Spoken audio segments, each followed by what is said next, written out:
Warning: due to the graphic content in this program, viewer discretion is advised. It started behind closed doors like most tragedies do. In the fall of 2023, the small, rural town of Gordon, Nebraska was jolted by a chilling revelation. A 16-year-old girl, Chloe Coplen-Anderson, quietly gave birth in her bedroom. No doctors, no family, no plan. Just a teenage girl, a newborn child, and a brutal moment that would change the course of her life and end another before it even began. According to court documents and statements later made during sentencing, Chloe, then a high school sophomore, delivered a baby boy in complete secrecy. What happened next was unthinkable. She used a steak knife to fatally cut the child's throat.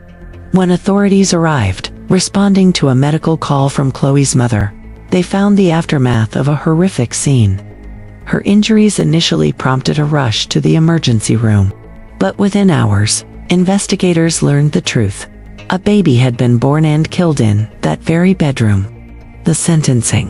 A life interrupted.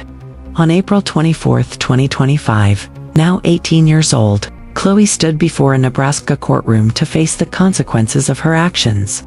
She didn't fight the charges. She didn't try to negotiate sympathy. She pleaded no contest to second-degree murder. In exchange for that plea, prosecutors dropped the more severe charge of first-degree murder. Judge Travis O'Gorman delivered the sentence: 35 to 60 years in prison. Under Nebraska's sentencing guidelines, Chloe will serve at least 35 years before she is eligible for parole. That means she will be in her early 50s before she has a chance to walk free again. But Judge O'Gorman made one thing clear: this wasn't a case of a cold-blooded killer. This was a deeply damaged teenager who made a horrific choice in a moment of panic, fear, and isolation. Yet the law doesn't weigh trauma above responsibility. It only makes room for both. The trauma behind the act. Chloe's public defender painted a tragic portrait of the teen's life. She was reportedly abused by family members.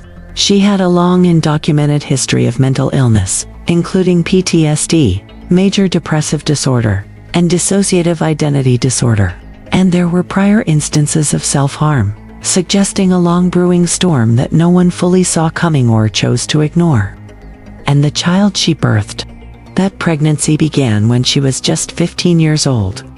The father was 19, legally classifying their sexual relationship as statutory rape in the state of Nebraska.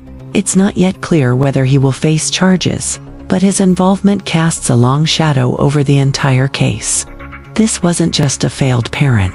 This was a child who never got to feel safe, protected, or heard. And in her most vulnerable moment, she made a devastating decision that turned her into a criminal and sealed her fate. What society missed. This case raises uncomfortable questions, ones that aren't easily answered by a sentence length or a courtroom verdict. How does a young girl hide an entire pregnancy from everyone around her? Why didn't anyone notice the signs?